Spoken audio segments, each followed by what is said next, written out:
What keeps us healthy and happy as we go through life? If you were going to invest now in your future best self, where would you put your time and your energy? There was a recent survey of millennials asking them what their most important life goals were. And over 80% said that a major life goal for them was to get rich. And another 50% of those same young adults said that another major life goal was to become famous. And we're constantly told to lean into work, to push harder and achieve more. We're given the impression that these are the things that we need to go after in order to have a good life. Pictures of entire lives, of the choices that people make and how those choices work out for them, those pictures are almost impossible to get. Most of what we know about human life, we know from asking people to remember the past. And as we know, hindsight is anything but 20/20. We forget vast amounts of what happens to us in life, and sometimes memory is downright creative. But what if we could watch entire lives as they unfold through time? What if we could study people from the time that they were teenagers all the way into old age to see what really keeps people happy and healthy? We did that. The Harvard study of adult development may be the longest study of adult life that's ever been done. For 75 years, we've tracked the lives of 724 men. Year after year, asking about their work, their home lives, their health, and of course, asking all along the way without knowing how their life stories were going to turn out. Studies like this are exceedingly rare. Almost all projects of this kind fall apart within a decade because too many people drop out of the study, or funding for the research dries up, or the researchers get distracted, or they die, and nobody moves the ball further down the field. But through a combination of luck and the persistence of several generations of researchers, this study has survived. About 60 of our original 724 men are still alive, still participating in the study, most of them in their 90s. And we are now beginning to study the more than 2,000 children of these men. And I'm the fourth director of the study. Since 1938, we've tracked the lives of two groups of men. The first group started in the study when they were sophomores at Harvard College. They all finished college during World War II, and then most went off to serve in the war. And the second group that we've followed was a group of boys from Boston's poorest neighborhoods. Boys who were chosen for the study specifically because they were from some of the most troubled and disadvantaged families in the Boston of the 1930s. Most lived in tenements, many without hot and cold running water. When they entered the study, all of these teenagers were interviewed, they were given medical exams. We went to their homes and we interviewed their parents. And then these teenagers grew up into adults who entered all walks of life. They became factory workers and lawyers and bricklayers and doctors, one president of the United States. Some developed alcoholism, a few developed schizophrenia. Some climbed the social ladder from the bottom all the way to the very top, and some made that journey in the opposite direction. The founders of this study would never in their wildest dreams have imagined that I would be standing here today, 75 years later, telling you that the study still continues. Every 2 years, our patient and dedicated research staff calls up our men and asks them if we can send them yet one more set of questions about their lives.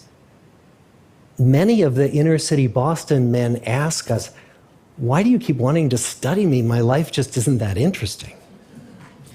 The Harvard men never asked that question.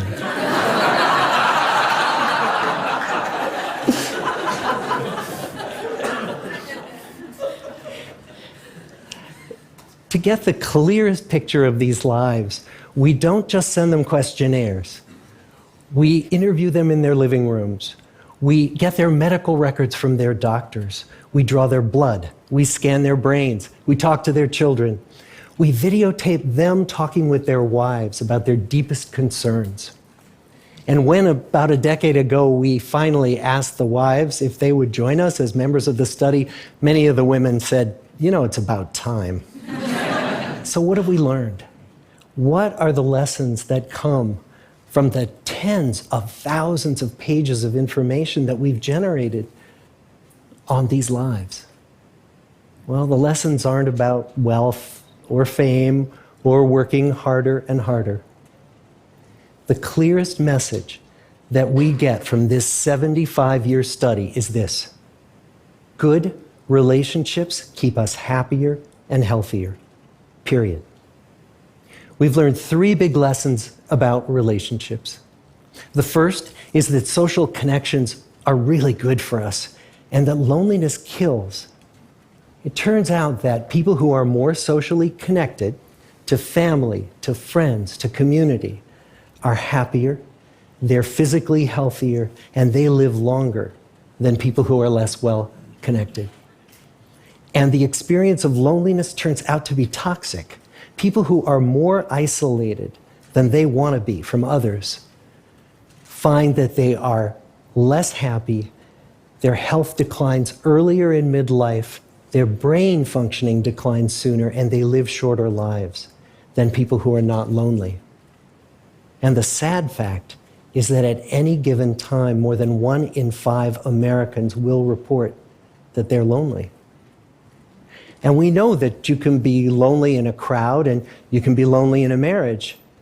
So the second big lesson that we learned is that it's not just the number of friends you have, and it's not whether or not you're in a committed relationship, but it's the quality of your close relationships that matters. It turns out that living in the midst of conflict is really bad for our health. High conflict marriages, for example, without much affection, turn out to be very bad for our health, perhaps worse than getting divorced. And living in the midst of good, warm relationships is protective. Once we had followed our men all the way into their 80s, we wanted to look back at them at midlife and to see if we could predict who was going to grow into a happy, healthy octogenarian and who wasn't.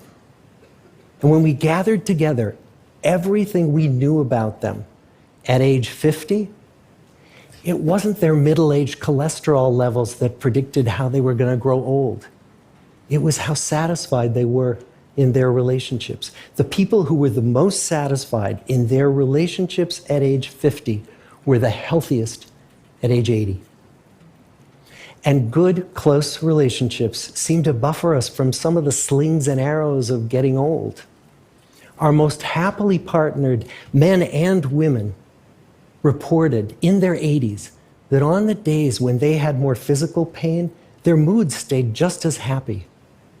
But the people who were in unhappy relationships, on the days when they reported more physical pain, it was magnified by more emotional pain. And the third big lesson that we learn about relationships and our health is that good relationships don't just protect our bodies, they protect our brains. It turns out that being in a securely attached relationship to another person in your 80s is protective. That the people who are in relationships where they really feel they can count on the other person in times of need, those people's memories stay sharper longer. And the people in relationships where they feel they really can't count on the other one, those are the people who experience earlier memory decline. And those good relationships, they don't have to be smooth all the time. Some of our octogenarian couples could bicker with each other day in and day out. But as long as they felt that they could really count on the other when the going got tough, those arguments didn't take a toll on their memories. So, this message that good, close relationships are good for our health and well-being, this is wisdom that's as old as the hills. Why is this so hard to get and so easy to ignore? Well, we're human. What we'd really like is a quick fix, something we can get that'll make our lives good and keep them that way.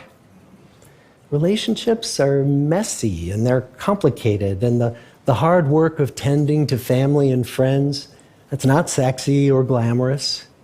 It's also lifelong. It never ends. The people in our 75-year study who were the happiest in retirement were the people who had actively worked to replace workmates with new playmates. Just like the millennials in that recent survey, many of our men, when they were starting out as young adults, really believed that fame and wealth and high achievement were what they needed to go after to have a good life. But over and over these 75 years, our study has shown that the people who fared the best were the people who leaned into relationships with family, with friends, with community. So what about you? Let's say you're 25, or you're 40, or you're 60. What might leaning into relationships even look like? Well, the possibilities are practically endless.